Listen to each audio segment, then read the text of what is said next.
Tata y de Yo y de Espíritu Santo. Amén. Gracia y paz de parte de nuestro Señor Jesucristo, amor de Dios Tata y comunión de Espíritu Santo sea con vos. Y con vos, Espíritu. Buen día, mi hermana. Buen día, pastor. Bombinina nos encuentro, con la palabra encuentro, preparando para no celebrar un encuentro con Jesús.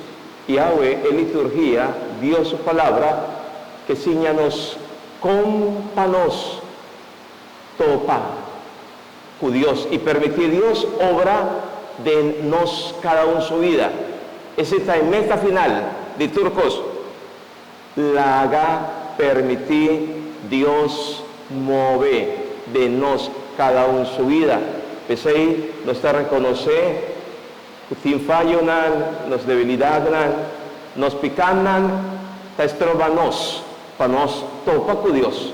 Y ese es el motivo que uno está cerca de Dios, con humildad y reconocer, Señor, mi un pecador, ma falla, perdoname. Señor, ten piedad de nos. Señor, ten piedad de nos. Cristo, ten piedad de nos. Cristo, ten piedad de nos. Señor, ten piedad de nos.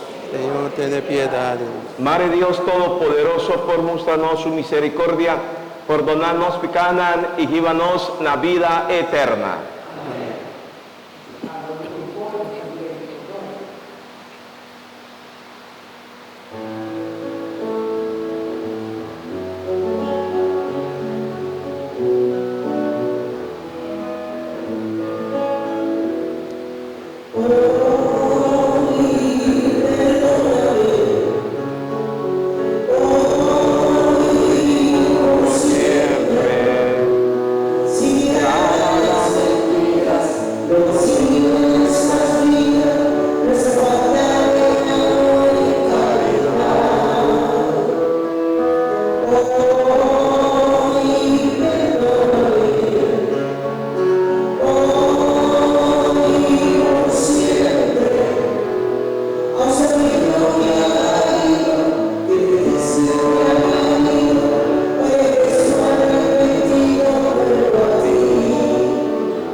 Láganos reza.